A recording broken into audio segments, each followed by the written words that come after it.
Hi, I'm Faiq Airudin from Brunei Darussalam. I work in the creative and cultural sector in Brunei, from contemporary arts to theatre and design, mostly working on social creative communities. What drives me as a content producer is a genuine interest and connection with creative and cultural workers in Brunei.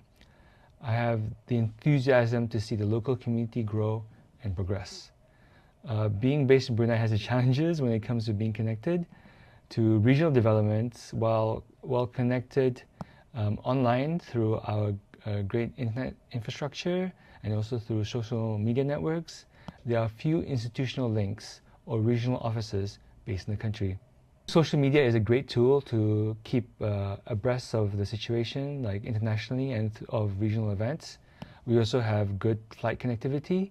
So part of what inspired me to build my platform is to share information and knowledge with other creative workers in Brunei of the regional and international opportunities. Social media analytics can get into the fine details of social media demographics. They can break down age, location, and what they consider as gender based on the user's social media following. All platforms provide this minutiae of detail once you convert the account into a business profile. I think this is helpful, but what's more important is engaging the users or community through comments, interactive polls, and other interactive elements. So you can use the account to comment on other profiles or ask through questions in a meaningful way to understand the audience or who's following the page. And this gives a better overview rather than the raw analytics alone that you can get from a business profile. Since demographics only breaks down an estimate and it's not a true picture, it's a guideline, but not the be and all, as a guiding principle of how you can build and engage an audience. An audience can be more passive and static, while a community is more interactive, and you grow together with a community. A community can evolve with your tastes and interests, and you can also curate and lead your community to make better and informed decisions. You are also making better and informed decisions based on interactions with the community, and also when you become a bit more of an expert level in your field.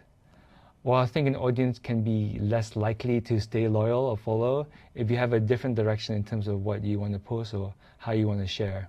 I think for me, it's not to be over-reliant on one particular platform, like Instagram or LinkedIn or X. One piece of advice I've taken to heart from a sports journalist, Carl Anka, was to make sure you have a website as an archive and portfolio of your work.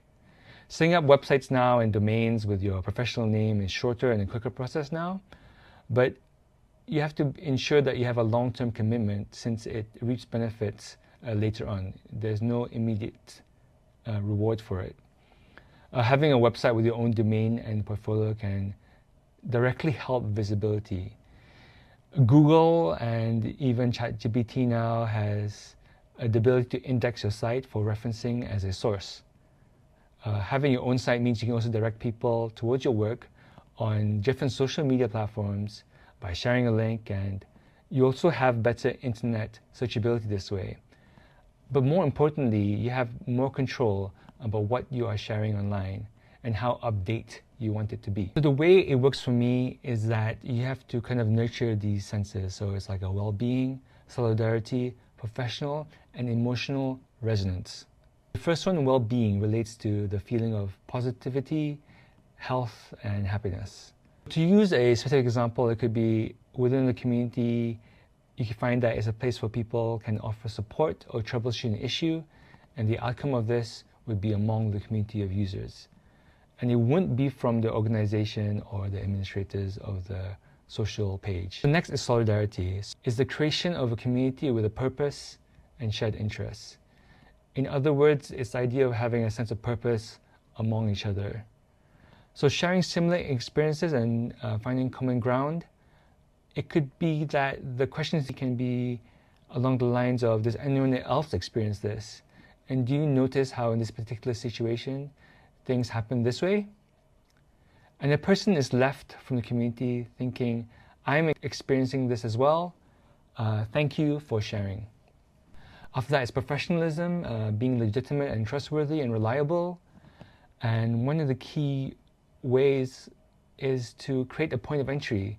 So this point of entry is for anybody who is just starting out and they have a feeling when they go to the community that it's a place that I would recommend to friends and family who are also thinking about starting out. And lastly is emotional resonance. So this is an idea of feeling empathetic and understanding of feelings between yourself and the community. So I think that one of the key reasons to create a community is to form a bond between individuals and the community.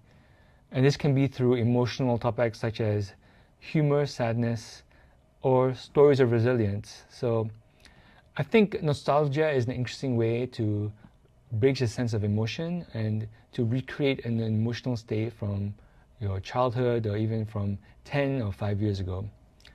So it's like the idea of like, wow, I really remember this, or yes, this is a great thing they did before.